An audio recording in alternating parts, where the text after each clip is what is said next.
podemos hablar de cuestiones que han pasado esta semana. Sí. Tal vez la semana más tranquila del oficialismo en los últimos 50 años. Sí. Pero como... No, lo que pasa es que es como decir que es como cuando hablas de los datos de crecimiento de este año, ¿viste? Claro. Es decir, son todos muy buenos. Sí, claro, pero porque venimos, Y sí, porque venimos y de sí, Vietnam. y sí. Nada más, viste que se habla mucho de la calma que precede Sí. la tormenta. Bueno, la Sí. calma que viene después de la tormenta también es verdad. Exactamente. Y además hay algo interesante sobre la renovación del gabinete, que creo que nosotros no llegamos a... En serio, esto no es broma. Vieron que una semana en Argentina son 6 meses en otro país. Entonces yo no sé si ya tuvimos programa después del cambio de gabinete. Sí, tuvimos, el domingo pasado. Sí, con el gabinete anunciado, no con el gabinete asumido. No con Gabinete el gabinete Nacional. asumido. Axel Claro. Kicillof lo anunció domingo a la noche, pero Claro, ahí el está. presidente lo había anunciado viernes a la noche. Ujú. Ahí está. Hay una cuestión de esto que es lo que uno ve la primera semana y de hecho lo sabemos porque hemos tratado de conversar con varios, excepto Aníbal Fernández, que arrancó su gestión antes de asumir, ¿no? Es decir, antes de asumir formalmente, digo, cuando lo anunció Alberto Fernández ese viernes a la noche, y que es una cuestión más inmediata, de alguna manera, es decir, ya se reunió con Perotti, están armando un plan particular para Rosario que se presenta el lunes.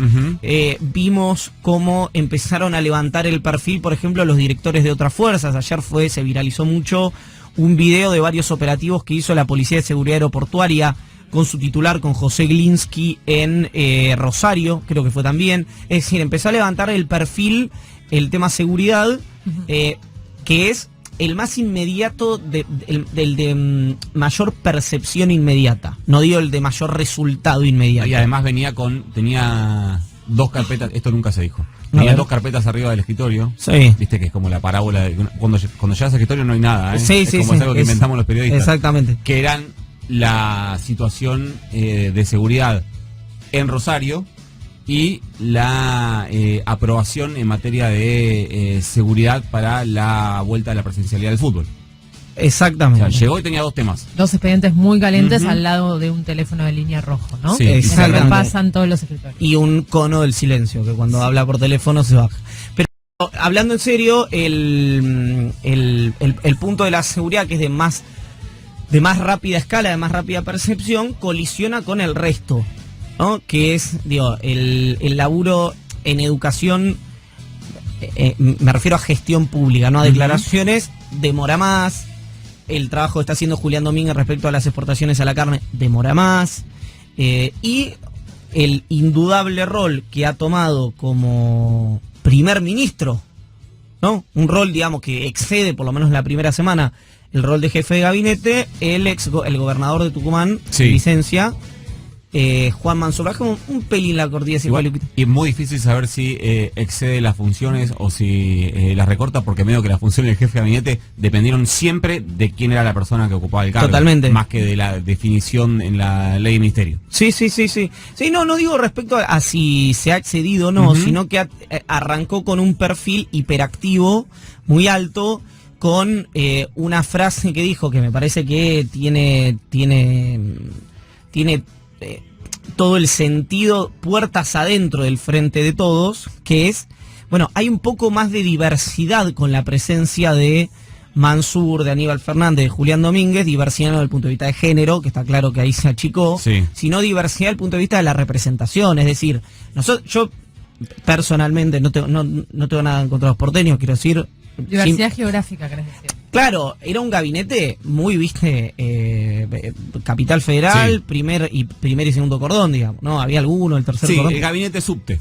Sí, había una cosa así, digamos, ¿no? Ojalá el subte llegase tanto, querido. Pero en ese marco, esa diversidad de un jefe territorial de una provincia, no solo con votos propios, sino también con una estructura de poder muy fuerte, que es el que lo rodea a Juan Mansur, le dio un aire no al gobierno. Ahora, me parece que no hay que perder de vista que este es un gabinete de emergencia. No es un gabinete de caños, Sí. Tacos y, Eso es verdad. y firuletes, digamos, También ¿no? es cierto que la Argentina es un país de emergencia, entonces por ahí un gabinete de emergencia te dura 8 años. No, bueno, pero es interesante eso, porque se habló mucho, por ejemplo, del gabinete económico, que no cambiaban los nombres, Ujú. pero sí las medidas, y hay muchas medidas económicas que son interministeriales, de algunos ministerios que sí cambiaron sus caras, sus cabezas máximas. ¿Sabe? Entonces las medidas que ya estaban cerradas el jueves en su gran mayoría, todas las que se iban a lanzar ahora, bueno, con los cambios de ministros, hubo que también volver a charlarlos con estas personas y por Sí. eso vienen medio demorados esos anuncios. En un rato te voy a contar que van a anunciar, pero bueno, está todo demorando un poquito más. Y otra cosa bien interesante esto que es cómo parece que hay como bien multidimensional esto para pensarlo, porque vos tenés un gobernador, digamos, un hombre de los gobernadores, que se destaca mucho por su capacidad de articulación política y por sus relaciones de poder, pero no es particularmente un gestor extraordinariamente eficiente, digamos, como sí pueden ser otros gobernadores. Como puede ser, por ejemplo, no digo sea extraordinariamente eficiente, pero lo planteo de esta manera. Si vos decís, bueno, no lo digo deliberadamente con una crítica, sino con una descripción, porque a lo mejor la gente en lugares de los puntos de inflexión de su vida se revelan como algo extraordinario. Pero digo, si vos decís, bueno, ¿qué distingue a Mansur? Bueno, poder territorial, articulación política, una gran audacia, vínculos en Argentina y en el exterior, etcétera, etcétera. ¿Qué distingue a Capitanich? Bueno, a Capitanich lo distingue una enorme capacidad de trabajo, un obsesivo de la gestión, etcétera, Sí. etcétera, etcétera. Quiero decir, son perfiles distintos en ese marco. Por eso me parece que hay ideas en el gobierno de rodearlos de cuadros técnicos. Del propio Mansur es la idea, no idea de Alberto, de Cristina. ¿Y por qué me parece interesante esto, lo del gabinete de emergencia? Porque si ustedes se acuerdan cuáles fueron las declaraciones de varios de los socios de la coalición del último gobierno de Cristina, en general había coincidencias que había sido un mal gobierno, o un gobierno mediocre. Hablo de Sergio Massa, de Alberto Fernández, de los gobernadores, etcétera, etcétera. Y hoy, de los reemplazos, 3 de 4, digamos, 3 de 4 son ministros que fueron ministros con Cristina Kirchner. Y te diría que Jimmy Persic tuvo un protagonismo muy importante durante ese gobierno también en el área de educación. Sí. Con lo cual, eso te propone dos conversaciones. Una, o no piensan que en esas áreas esos funcionarios hicieron una mala tarea, Alberto, Massa, la propia Cristina, o es una situación de emergencia en la que vos tenés que recurrir a un momento donde tenés que digamos, que atrincherarte y esperar que pase el sacudón. Lo que pasa es que Como fue, los Sí. últimos 2 años del gobierno de Cristina. Lo que pasa es que no sé cómo decir esto sin que caiga en un menosprecio de la persona y del área y de la cartera. Pero si fuese como vos decís, de que se busca un gabinete de emergencia para activar, para reactivar, explícame la salida de Salvareza y la llegada de Daniel Filmus, con el enorme respeto que me merecen los dos como gestores. No, eso fue una ofrenda, no tuvo que ver con la gestión en sí. Me parece, digamos. No hay nadie que haya hecho una crítica de peso a la gestión Sí, de Salvareza. Parece a ver, ser más un movimiento de ajedrez de alguien que tuvo que salir, alguien que tuvo que entrar por la coalición en sí. Ahora, continuemos con esto, porque también me parece interesante que es que a lo mejor es un gabinete que va a perder en la narrativa inmediata, en tanto en cuanto tiene una herramienta más la oposición para machacar sobre la falta de amplitud del gobierno, etcétera, etcétera, sobre la imagen del gobierno, pero que evidentemente va a ganar en volumen político y en gestión.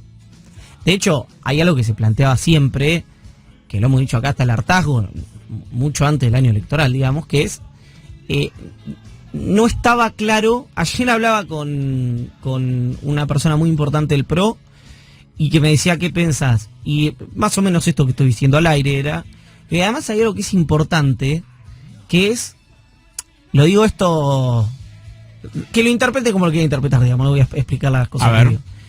Son tipos malos los que entraron. que era algo que el gobierno necesitaba. Alguien que... Y así se interpretó así. Claro, no es lo mismo, pero esto no es en contra de nadie, digamos, pero no es lo mismo un tipo que tiene vínculos con los Sigman, los Eurnequian, los Eskenazi, los Roca, la comunidad judía de Estados Unidos, que es extraordinariamente poderosa, con el centro Simon Wiesenthal, con el primer rabino de Israel. Pero cuando vos decís gente mala, ¿querés Fernando decir? Mansur, perdón. Sí, sí. Sí, perdón. Vos decís gente quizás más ligada al peronismo tradicional, un peronismo más territorial, más de derecha, si querés simplificar en ese sentido. ¿Estás diciendo malo? No, malo, con músculo, que se siente cómodo en el combate. Se supone... Que se siente cómodo en el combate. Perdón, es el mismo caso de Aníbal Fernández, que vos decís... lo primero que dijo Patricia Bullrich, que no duró nada, digamos, no duró nada, la verdad. Se juntó a la Mesa Nacional de Juntos por el Cambio, salieron a decir esto, duró 24 horas. Que dijo fue, Mansur y Aníbal Fernández vienen a hacer fraude, dijo. Bueno, el sistema argentino felizmente es inviolable respecto al fraude, no hay ninguna posibilidad de pasar eso, por eso ganan los oficialismos, ganan las oposiciones, gana el macrismo, gana el peronismo, pero ahí ya tenés una expresión por la negativa de lo que yo creo miro por la positiva, que era esta necesidad de un poquito más de, viste, de vigor. Te puedo hacer de intérprete barra exégeta. Hacé lo que vos quieras, Fiorentino. Hacé lo que se te canta las bolas. Lo que vos estás queriendo. Lo que me parece que vos estás queriendo decir es que es un gabinete que tiene mucho que ver con esa frase de la vicepresidenta Cristina Fernández de Kirchner en el Estadio Único de La Plata, si no recuerdo mal, en diciembre de 2020, creo que el 29 de diciembre, cuando dice si no, búsquense otro laburo. Claro. Digamos, me parece que fue a buscar esos funcionarios dispuestos a hacer lo que Cristina Fernández de Kirchner pedía en ese discurso, que era: firmen los expedientes que tenga que firmar, hagan lo que tenga que hacer, y si no están dispuestos a hacerlo, búsquense otro laburo. Me parece que la búsqueda fue en dirección a buscar personas dispuestas a hacer eso, en lugar de personas dispuestas a tener que buscarse otro laburo. Y en este marco... Eso me parece que cuando lo que voy a decir cuando son malos, profundamente mal. No, es malo desde el punto de vista hollywoodense, de cómo se presenta a las figuras, a los personajes, claro, de una película. Exactamente, que son personajes al margen más atractivos, ¿no? Tenés que llevarme a todos lados para que te interprete, Iván. Los personajes que son policromáticos son mucho más interesantes que los que no lo son. Sí, claro, si no todo Disney. Es decir, malo. Claro, me parece mucho más interesante, para decir una cosa, Gildo Infrano, Gerardo Morales, claro, que Iván Yarovsky. Bueno, ¿no? fíjate, es bueno, como alguien, es un tipo bueno. Bueno, eso es discutible, no lo vamos a comentar ahora, pero fíjate como Bernie, que no dejaba oportunidad sin criticar a Frederick, le ponían un micrófono en la mano, cuando Aníbal Fernández dijo que está en contra de las Taser, Bernie dijo, es verdad, sí, las Taser no hay que usarlas, ¿no? Como reculó. Me la perdí esa. ¿Te la perdiste? Me perdí la de la No, fue una gran perlita. ¿Mira? Dijo que ya era un debate. Y yo no había que seguir discutiéndolo. Y eso que, bueno, uno acá... Yo no retrocedo como Bernie, ¿eh? Bernie es otro que va a tener un problema, que es, si antes él tenía como chivo expiatorio a Sabina Frederick... Claro, la existencia de Sabina Frederick... No, ¿en serio? Como tal, sí. La existencia de Sabina Frederick para él era un chivo expiatorio de la falta de resultados. Yo desconozco las políticas de seguridad, a veces son demasiado complejas como para analizarlas de nuestro metro cuadrado. Totalmente. Ahora se le complica eso, porque no va a poder alegremente decir esto es culpa de Aníbal Fernández, digamos. Está claro que no lo va a hacer, además. Pero no solo eso, sino que además muy rápidamente es la persona a la que mejor le cayeron los cambios de gabinete son a Sergio Berni, como automáticamente cambió su chip. Sí, cambió su chip. Pero es como, sí, enseguida empezó a hablar de la amistad que lo une con Aníbal Fernández, de que llegan a personas, como, ¿no? Me parece que entiendo que compartimos algo con Berni, y es que tenemos cierta dificultad en manifestar físicamente la alegría, pero creo que está contento. Está bien. Me parece a mí. Tipo que a veces está contento, Berni.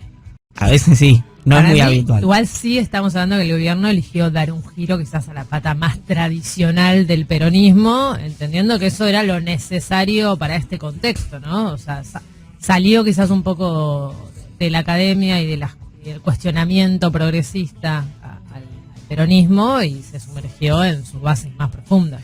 Eligió ese camino para superar la crisis interna y para superar la crisis social que se vive ahora. Yo le soy franco, soy en gobiernos peronistas y más de coalición, soy medio esquivo a, y puedo estar equivocado, a ese... La nota, ¿leyeron toda la nota de Mayra Arena?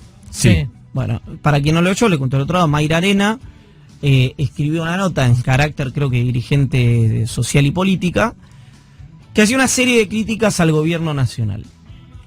Una serie de críticas con un hombre de paja, que era el hombre de paja progresista, urbano, que se entusiasmaba con el DNI no binario, etcétera, etcétera.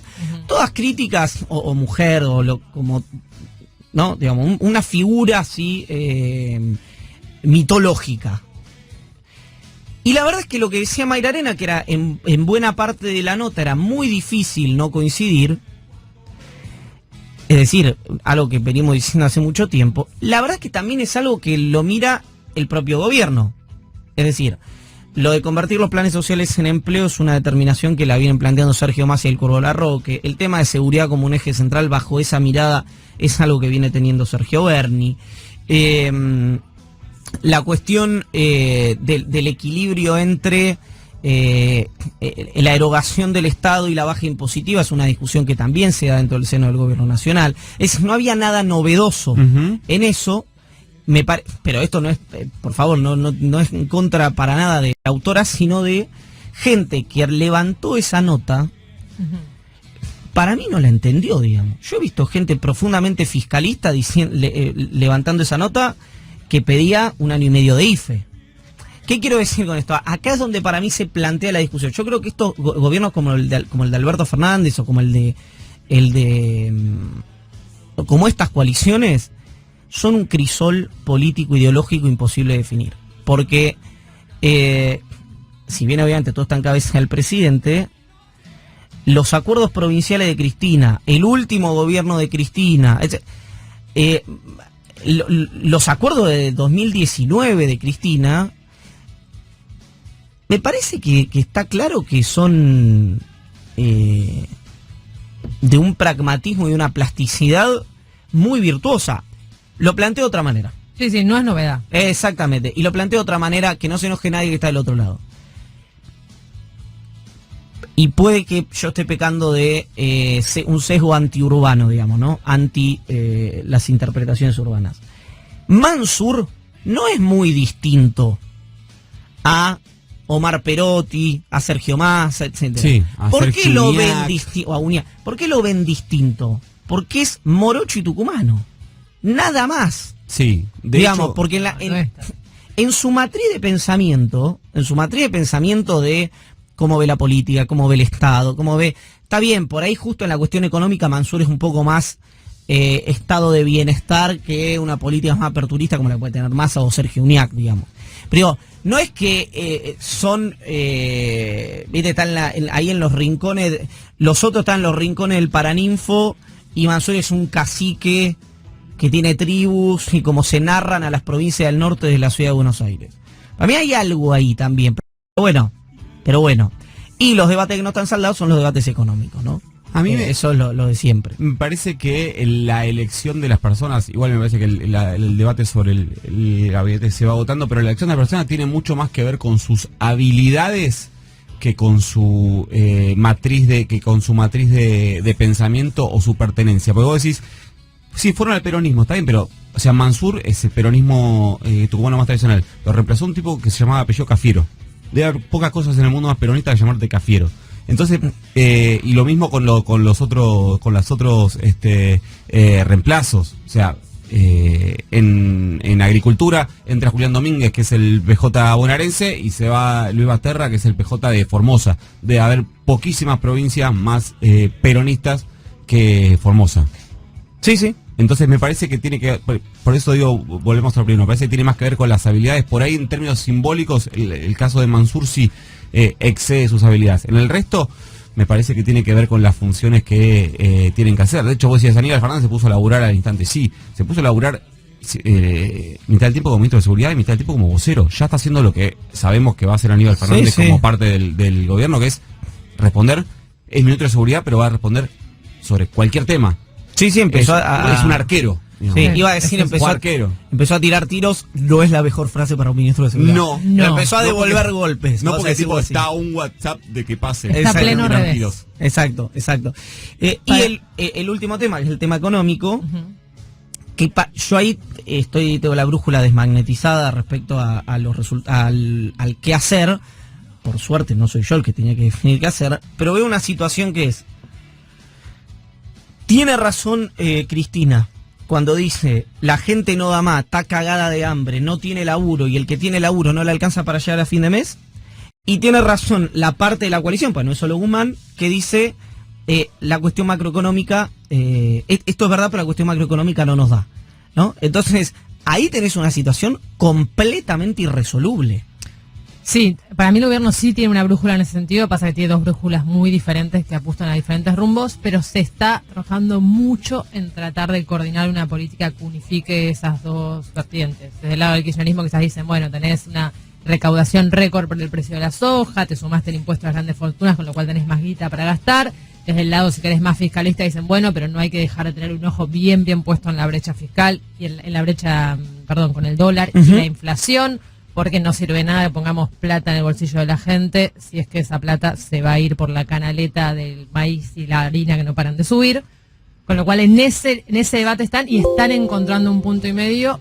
Hay muchas coincidencias, muchas más de las que nosotros quizás vemos desde afuera, o eso es lo que dicen los interlocutores, y de ahí es donde está saliendo la agenda económica y estos anuncios que por goteo empiezan a llegar y que sobre todo se van a concentrar en esta semana que empieza y la que viene, para poder cumplir con el plazo antes de que ya no puedan hacer más anuncios. Claro, por la campaña. Ahora, qué interesante esto, ¿no? Porque el gran problema que tiene hoy la sociedad, digamos, son los precios, ¿no? Uno de los grandes problemas, pero uno fuerte son los precios. Completamente. Ahora, vos las cosas para controlar los precios, o para tratar de retener la suba, las tenés todas ya. Es decir, tenés las tarifas subsidiadas, paradas, digamos, con un aumento muy chiquitito. Sí. Tenés el dólar controlado por restricciones. Sí. Emitir no puedes parar de emitir porque, venía una pandemia, la gente se quedó sin laburo, en toda la situación social que sabemos. Los precios internacionales están volando y vos tenés retenciones ya. Está a un nivel considerablemente, muy considerable. Es decir, no tenés muchas más herramientas desde el punto de vista macro para controlar los precios. Ahora, obviamente, alguien que está del otro lado, o Cristina, genuinamente preocupada, porque esto a mí me parece que hay cierta, no sé, la palabra es impotencia o algo por el estilo, en alguien que realmente cuando vos hablás, hay algo en el kirchnerismo que es indiscutible, que es el único sector político de la Argentina, tal vez junto, no sé si la izquierda lo hace, también tiene un poco diálogo con la izquierda, que de lo primero que te habla cuando vos le hablas de política económica, de rosca, de esto, del otro, te dice, bueno, pero la gente tal cosa, pero la sociedad tal cosa. O sea, que tienen al electorado, o a su electorado, o a la sociedad en su conjunto, como el principal objetivo de su gestión de gobierno, en las conversaciones por lo menos. Entonces siento que esa impotencia, yo le llamo impotencia, puede ser otra palabra, debe existir por eso, decir, nosotros tenemos que mejorar la vida acá, pero sabemos que hay restricciones macroeconómicas. Y hay alguna cosa, me parece, ahí de, como de buen fastidio, ¿no? De claro. cómo demonios se hace esto. Sí. No.